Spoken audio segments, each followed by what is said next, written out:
Welcome everyone to SNAP's onboarding. I see a lot of familiar names and faces as well as some new participants, and we're thrilled to have all of you here. You're all very important to the network and to what we do. So we appreciate you being here, and we're excited for a successful 2024 sampling season.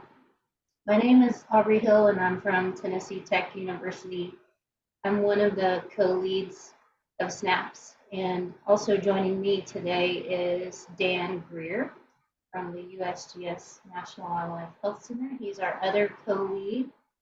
And other SNAPS leaders who are joining us today are Kayla Buck from the UGA SCWDS Lab. Hi, Kayla.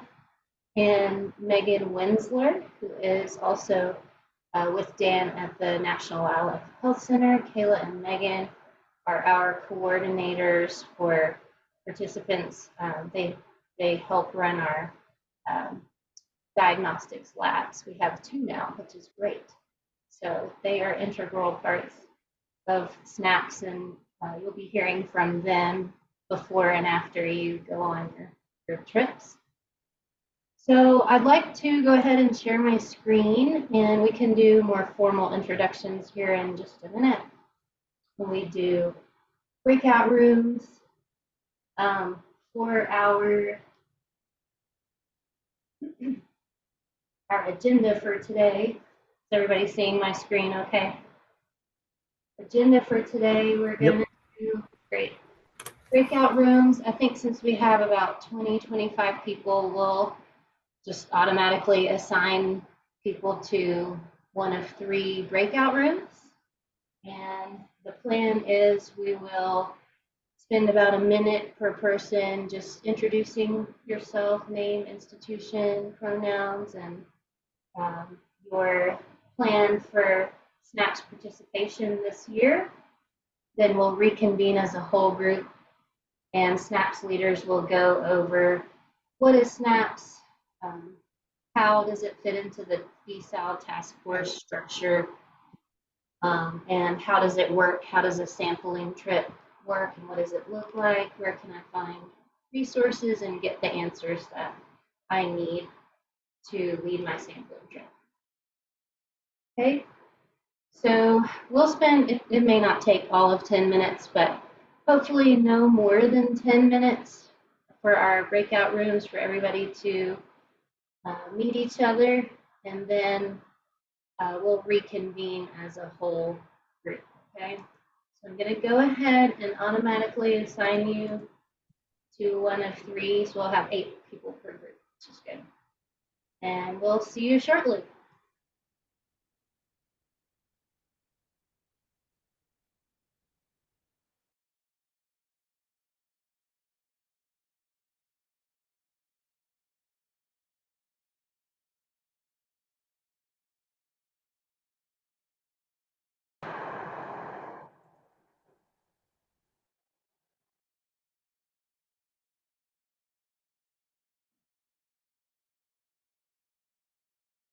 Folks,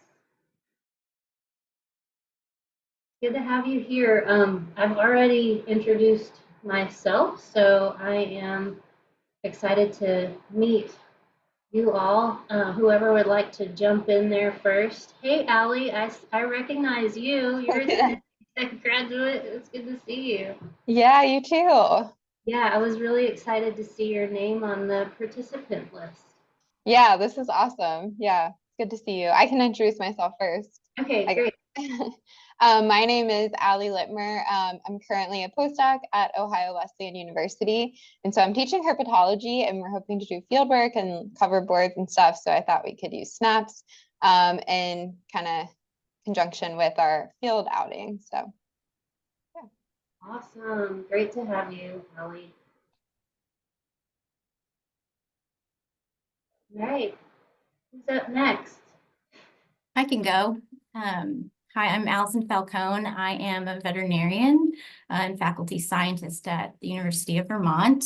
I'm currently in the virology division, but I have been working with Brittany Mosier, who's a quantitative ecologist at the Rubenstein School.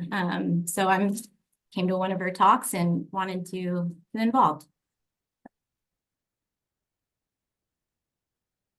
Hi, I'm Kathy Bevere. I'm a professor at Colby College up in Maine. We don't have herps out during the spring. So I will be integrating SNAPs into vertebrate natural history in the fall. I'm actually on sabbatical this year. I also have a bridge program that I help run in the summertime. So maybe I'll do a pilot project with them. I have about 12 students that come pre-enrollment to Colby. So we have a good chance for that. That would be awesome.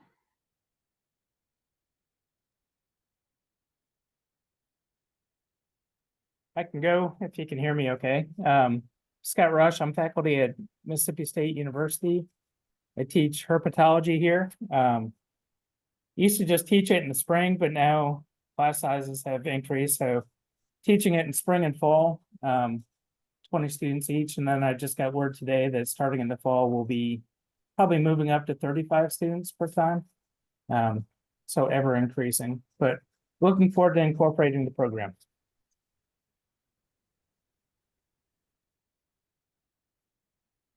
I'm Shannon Pittman. I'm from Athens State University in North Alabama, and we use cover boards in our ecology class and conservation biology class. So we're thinking of maybe integrating it into one or both of those classes. I can go. I'm Laurel Carpenter. I'm at Holyoke Community College in Holyoke, Massachusetts. And we are forever trying to find field-based classes for students because we being kind of more on the intro side of things, all of the field classes are elsewhere.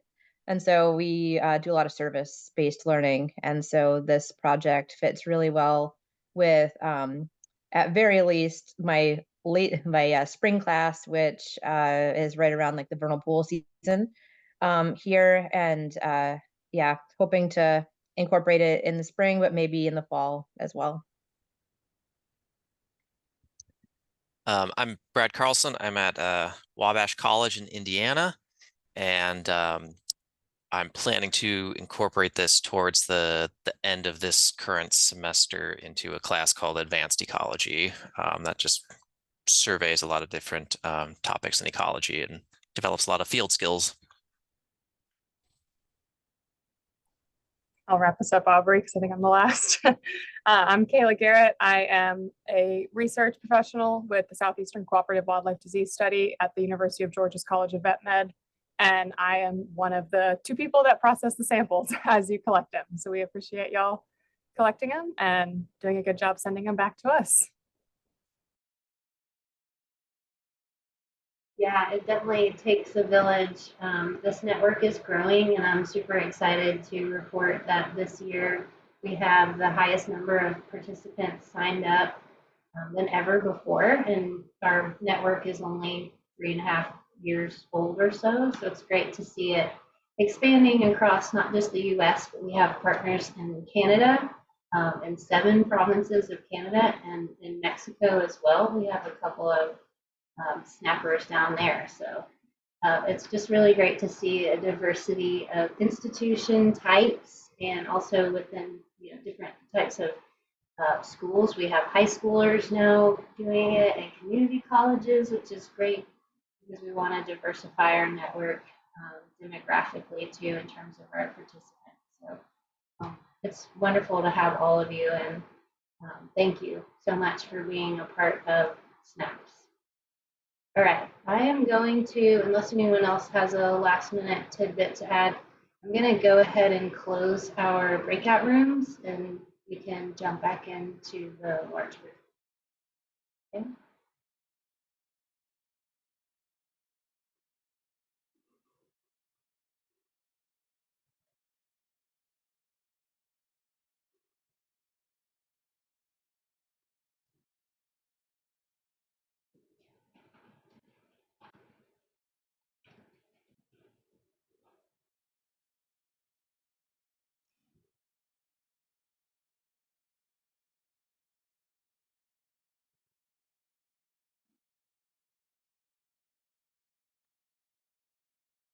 Should we leave the room?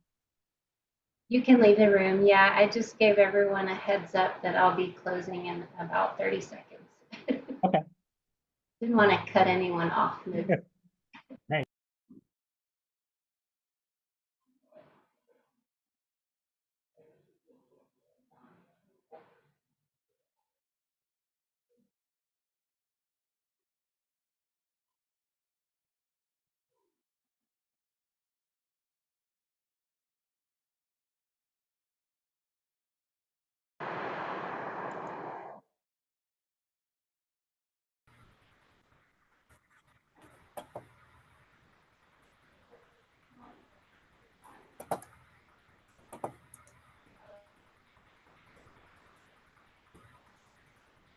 Okay, so hope everybody had a chance to at least get a little bit familiar with where and what other folks are doing. It was great to hear about the different classes, different areas, and sense quite a bit of excitement from the folks in our breakout room.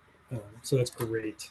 So I'm going to spend a very short amount of time with an overview of what SNAPS is all about. So next slide, Aubrey. And it's really got it's really simple, which is, I think, is a real strength and something that gets me excited about it. First objective is surveillance. So that's the back and bottom end of an Eastern newt. And that it's makes it a nice and important, we'll get into a little bit more about the importance, target for disease surveillance. It's easy to do with just catching critters in a swab. Next slide. Next one. And then the second is learning. It is getting the students engaged, getting them different out of classroom experiences. I think as SNAPS grows, we've observed quite a variety of different ways that instructors are incorporating SNAPS into their learning activities. But the key is really getting the students out there and for the experiential learning. So we're pairing the surveillance and learning together. It's that simplicity that I think it makes SNAPS go. Okay, next. Oh, one more. So the mission of SNAPS is to mobilize students to lead in the search for emerging amphibian pathogens.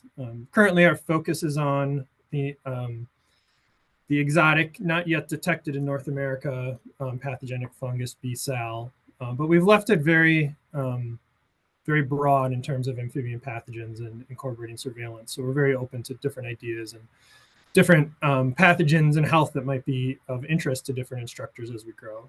And again, like I said, the vision is to build this experiential learning network that drives early detection of B-Sal in particular, but of other emerging amphibian pathogens in North America. Okay, next. Brittany, have you been able to join us?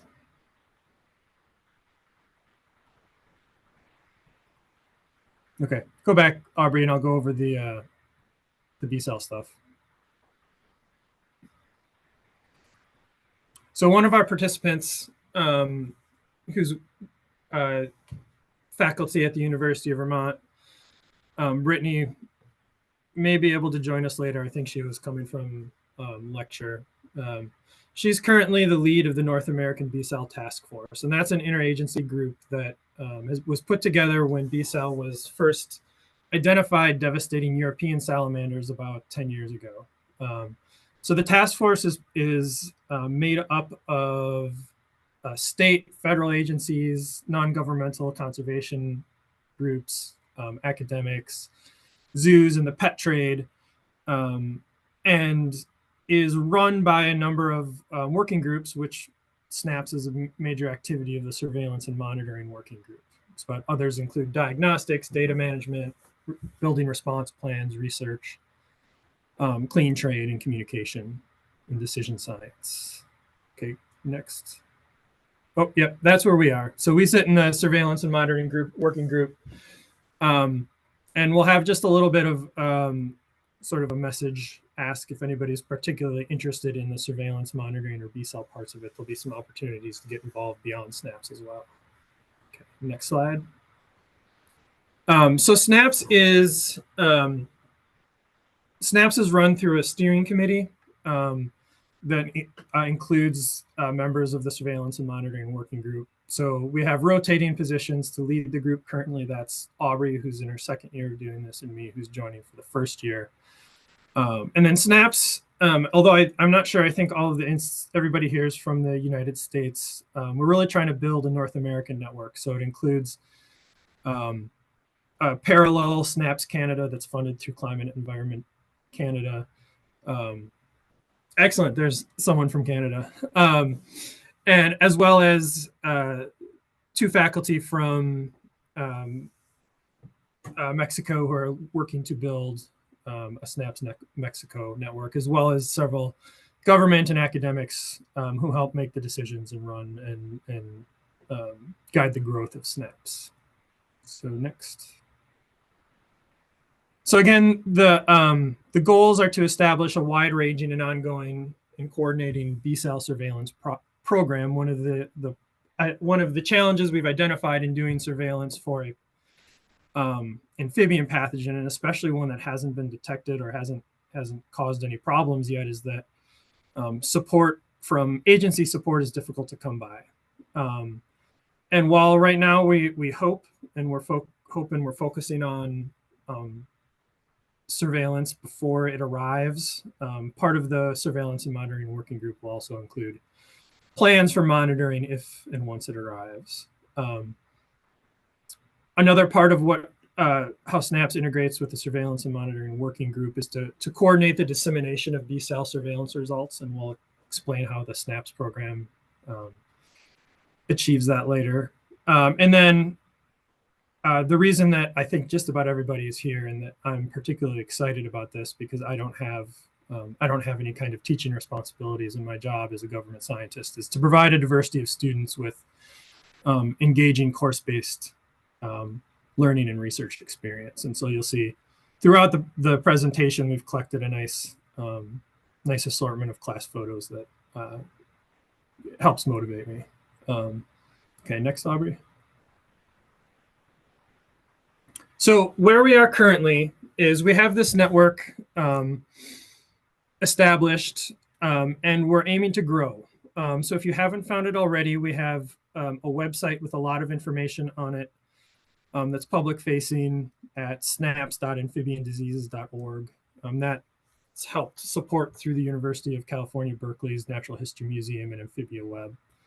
And then additionally, we have more resources, including lesson plans on the Google Drive that Megan should have emailed everybody out when you filled out the interest form. Also, there's a lot more details about that we'll touch on through about how to execute SNAPS within your classes. Right now, we're in our 3rd big round of growth. We've currently, since 2020, had 54 institutions participate, 42 in the US, 10 in Canada, and 2 in Mexico. We've tested over 1,300 samples, and I think we're up to, last year it was just, we got a really fun range of species that people sampled. So I think we've sampled nearly or more than 50 different species in North America. Okay, next. So we also have a data portal that's run through the Amphibian Disease Portal, where all of the results are posted. And this is both for communication and sharing the surveillance results with the scientific community, but we've also found that several instructors have used this as part of their lesson planning, part of their research and learning experience for students, and who use this to teach students about getting publicly available data, dealing with the complexities of it, using it to answer scientific questions. Okay, next. All right, and this is back to you, Aubrey. Okay, thanks, Dan. As he mentioned, our SNAPS steering committee, which includes our B-cell surveillance and monitoring working group, regular members. We could use your help. If you are interested in joining us, we would absolutely love that. There are opportunities all over the board to share and develop learning modules for various classes that you have integrated snaps with. We have a core set of lesson plans, one in particular that's very thorough, but always looking to add more resources, especially for classes we haven't published a lesson plan for yet. So if you're interested in sharing what you've got, if you do make one for your class, that would be a great opportunity to contribute to the working group. We also are always looking for help with our website curation and growing the N in SNAP. So the N stands for network, right? It's the Student Network for Amphibian Pathogen Surveillance. But a common theme we hear from participants is that there's not enough networking that goes on among students. I mean, we as the instructors and institutional partners get together to plan and coordinate these trips, but we feel like the students really could benefit from the opportunity to connect with each other across North America and really feel just how broad and how important this project really is, and get to know maybe some people across the country or what have you, get to share their stories. So we've tossed around the idea of starting up like a social networking type site, like maybe a Discord or Slack, but unfortunately the working group members that we currently have are just at full capacity and lacking in social skills, for lack of a better, and social media skills, I guess I should say, for lack of a better word. And so we would definitely love for somebody to maybe help facilitate the development of some kind of a social media site for SNAP students.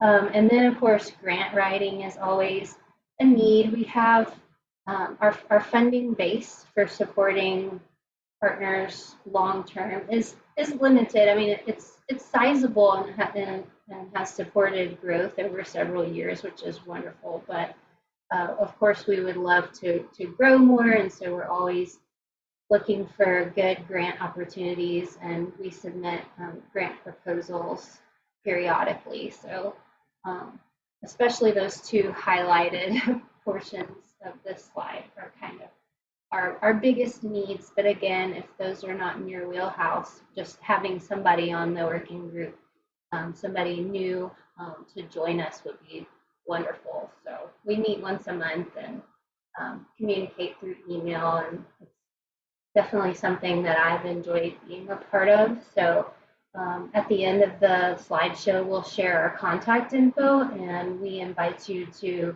reach out if you're interested in joining the working group or helping, maybe as time allows with one of these side projects.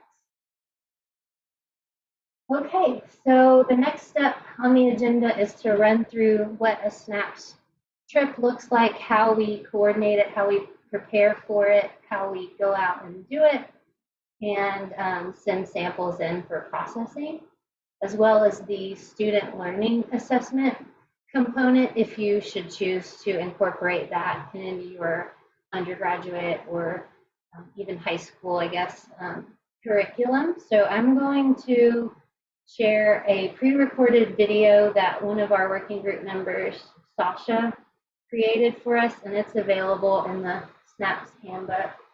But I'm just going to take the lazy route, play this video for you, and because she does a great job of explaining everything, she'll go through each of these steps.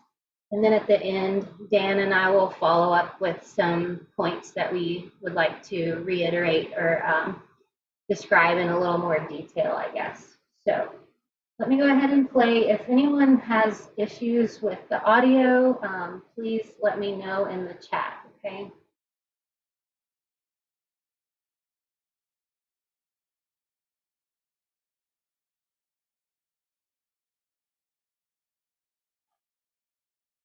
Hi everyone, this is Sasha and I will be doing an overview of how SNAPS works.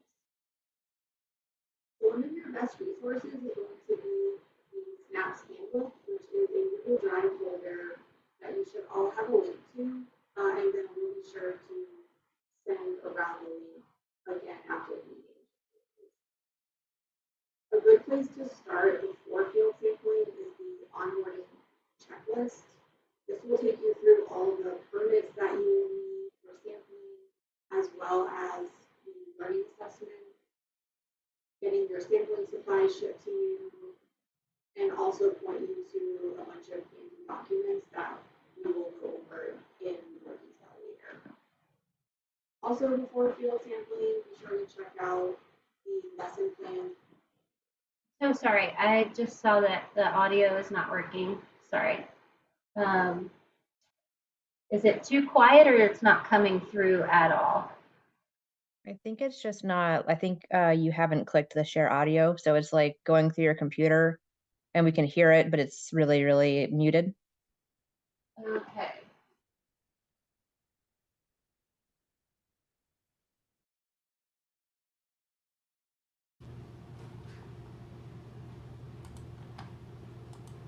Hi everyone, this is Is this Sasha working? and I will be doing an overview of Okay. how SNAPS works. So one of your best resources is going to be the SNAPS handbook, which is a Google Drive folder that you should all have a link to, and then we'll be sure to send around the link again after the meeting, just in case. A good place to start before field sampling is the onboarding checklist. This will take you through all the permits that you will need for sampling, as well as the learning assessment, getting your sampling supplies shipped to you, and also point you to a bunch of handy documents that we will go over in more detail later. Also, before field sampling, be sure to check out the lesson plans and learning assessment folder. Most of our lesson plans are still in the works, but we have a few resources to get you started. And we also strongly encourage you guys to come up with your own lesson plans and share them with SNAPS. And we really would love your participation on the learning component of SNAPS. Another great resource for you before field sampling is going to be our sampling guidelines and sampling protocol. So definitely read these over carefully, but I'll just go over some of the main points. So in our sampling guidelines, it'll first take you through how to select your species for sampling. So we've included a table of species that have been tested in lab trials for B-cell, and the species are organized into 4 categories based on vulnerability to B-cell, so highly vulnerable, vulnerable, carrier, and resistant species. So for SNAPS, we are targeting the top 3 categories, so highly vulnerable, vulnerable, and carrier species. We're avoiding resistant species if possible. And if the top 3, if these species in the table aren't found in your area, then taxonomically similar species are okay to sample.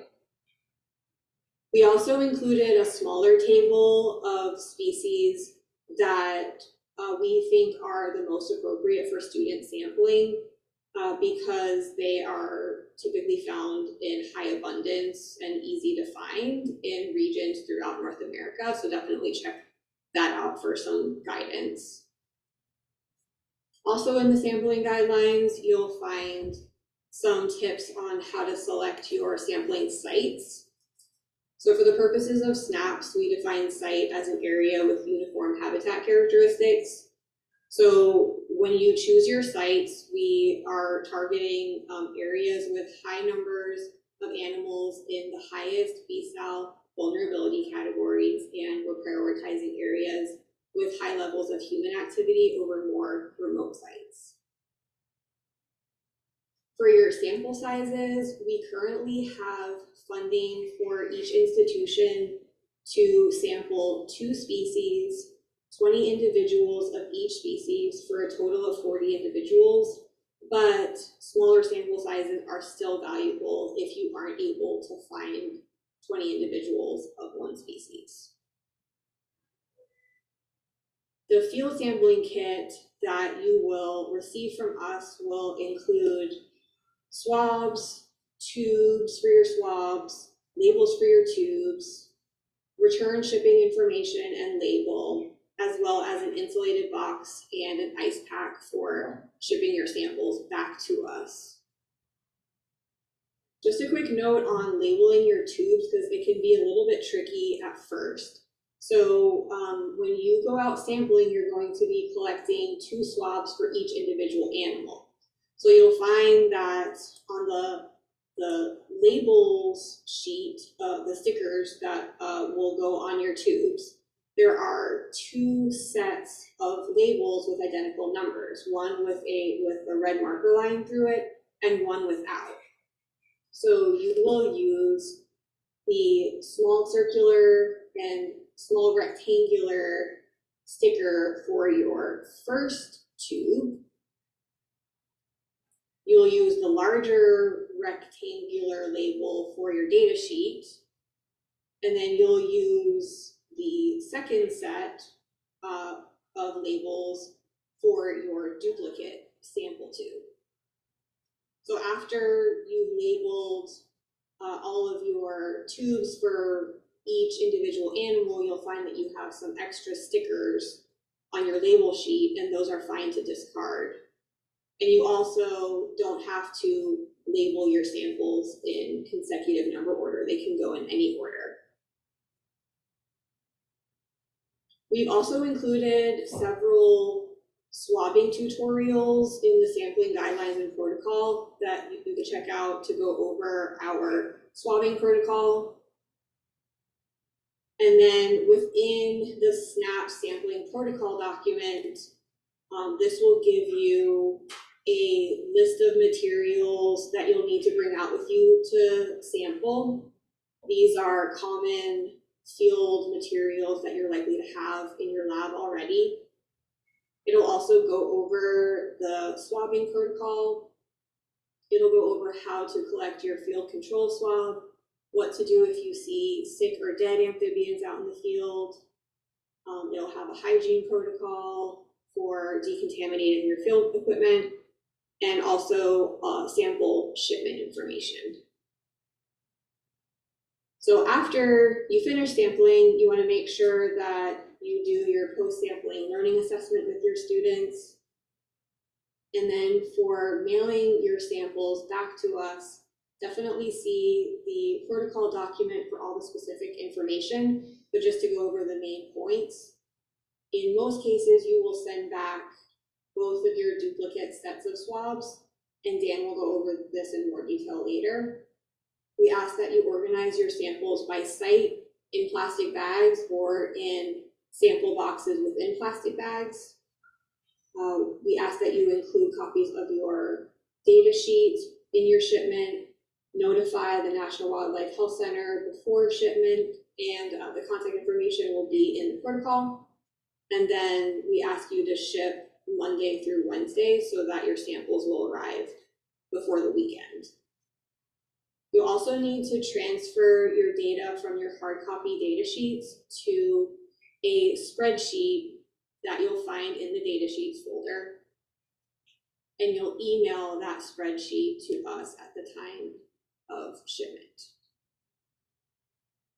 So one of the big questions is what will happen if a sample tests positive for BSAL as part of SNAPs?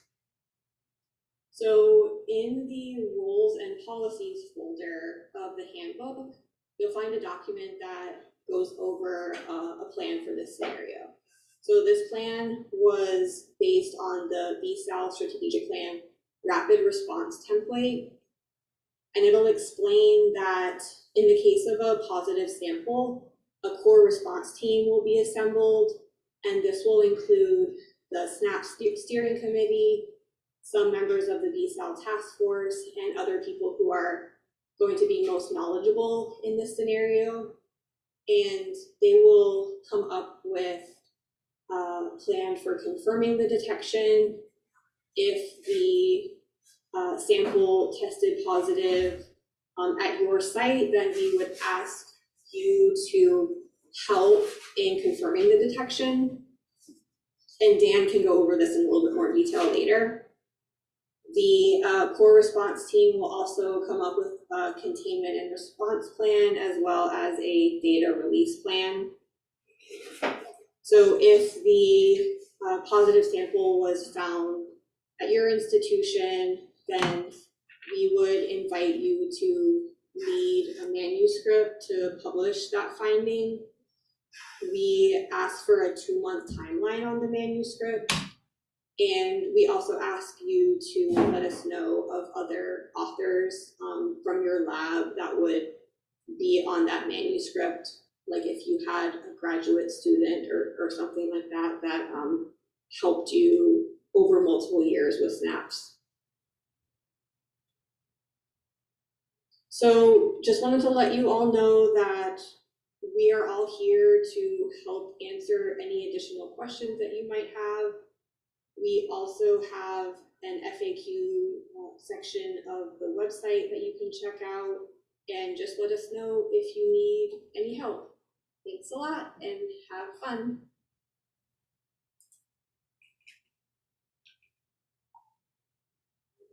Okay, let's go back to the slideshow now. Can everyone hear me, or do I need to change my mic again? You can hear me? Okay, sorry about that little hiccup. I'm gonna just breeze through the slides that Sasha just covered with you and follow up with a couple of important notes.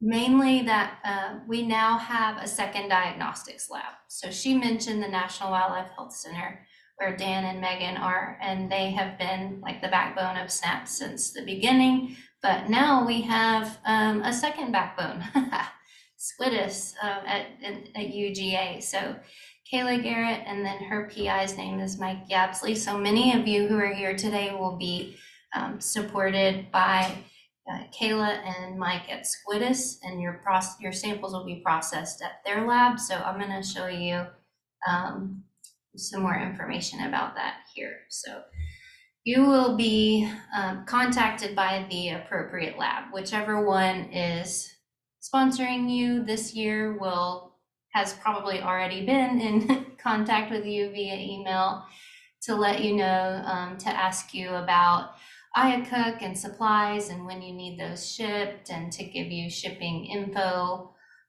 All the shipping costs and supplies and diagnostic costs are covered by these labs, which is wonderful. And they are there to help if you need it. Dan in a moment is going to go over the data spreadsheets that we ask you all to fill out. Sasha went over how to sticker the tubes, and I'm not sure if Kayla, you might be more knowledgeable, but your tube stickers may look a little different than the ones that Sasha showed in the video. But if that's the case, feel free to jump in and let us know if there's anything special for from your end to share. Otherwise, ours is super fancy. We don't have stickers, so we just have labels. So they're just pre-labeled when you get the tubes, and then you would just write the label on the data sheet. Okay. It's just an ID code, so super straightforward. Perfect. Yeah, and if anything's unclear or you're unsure, you can reach out to either Kayla at SCWDS if she's your coordinator, or Megan at the National Wildlife Health Center. And with that, I will turn it over to Dan. Okay, we just have a few more notes, and we'll quickly be at a point where you all can ask questions or bring any issues up that you see, or just discuss anything. But part of the data management, or part of SNAPS, is trying to keep good track of the data management across a number of different instructors, especially as we grow. So there will be in the SOPs links and requests to fill out a spreadsheet and email that to either Megan or Kayla when you are ready to ship your samples. And that's super important because it's key for linking the results that we generate in the lab to your data so we can get them back to you quickly. So just a couple of notes about that spreadsheet. There are multiple tabs on the bottom that have a place to record site data. So things that are a few things that are required and a few things that are optional to record about the your field visit that day. And then a tab for the swabbing data where the individual animal data will get entered. There's also tabs with detailed data definitions and species codes. Next, Aubrey. The important part of, probably the most important part about the data is to double check and accurately enter that swab code. So whatever the number or whatever you can read that goes on your tube gets accurately transcribed on that spreadsheet, because that's what we use to link the result we produce in the lab to the field sample. Next, Aubrey. We've put an example of a completed data sheet in the SNAPS handbook with the blank data sheet, so you can refer to that. But again, also don't hesitate to contact Megan or Kayla with any questions as you're filling these out and getting ready to send things in. Next, Aubrey. Oh, one more. We're going to skip that. So just to get to the results, our goal in terms of processing your samples are going to be to try to turn around results to you within 2 weeks. We will do our best to accommodate that depending on each lab's volume of work at the time. If you have any, close to end of the semester requirements, classes coming up where you'd really like to use that data in class or share it with your students by a specific date, please let us know ahead of time. We'll do our very best to accommodate that because we do know, and we've had some great feedback that once the students actually see the results of what they collected in the field, it's really exciting and empowering to them. Also, the data will be posted to amphibiandiseases.org, which is an online database that archives mostly research results, but we're using that as a repository for all of our SNAPS results, and they'll be posted there, not immediately, but at some point shortly after you receive your results, and they'll be publicly available. Next, Aubrey. Okay, so that's the end of this section of us talking at you. We'll have just a brief section after this about some of the learning assessments, but I want to stop now and ask if anybody has any burning questions, see something that wasn't clear, or anything else you want to bring up. I've got a question, if you don't mind. Yeah, absolutely. So is there any possibility of having our students do the lab work and do the genetic testing for that marker, or is this just going to be sampling? We greatly prefer that the samples come to a central place because of the potential consequences of detecting B cell. If you've got a class that does, or research students, whatever, that are really interested in molecular methods or anything like that, I'd be happy to talk, and maybe we can do something in parallel so they can do it at the same time. Yeah, we've been doing the genetic portion for BD sampling for some time. So yeah, I mean, it would have been, it's nice to send it to a central lab and have that part all done. It's putsy, but yeah, I mean, that's a curiosity for our students too. We were hoping to combine it across an ecology and genetics course. But. Okay. So, yeah, I mean, don't hesitate to. I mean, yeah, send me a note, and I can at the very least share you the lab protocols. Yeah. And we don't have to take everybody else through duplex PCR optimization. Okay, Travis says he has a couple of questions. Hi, everyone. I just have a couple questions about the amount of samples per year. It seemed like it varied across some of the documents that I was looking at prior. I didn't know if this year was a certain amount. Yeah, sorry about that. Our target sampling size used to be 30. So if you're collecting in duplicate, that would be a total of 60 swabs. And I believe they have been shipping kits that can support that many samples.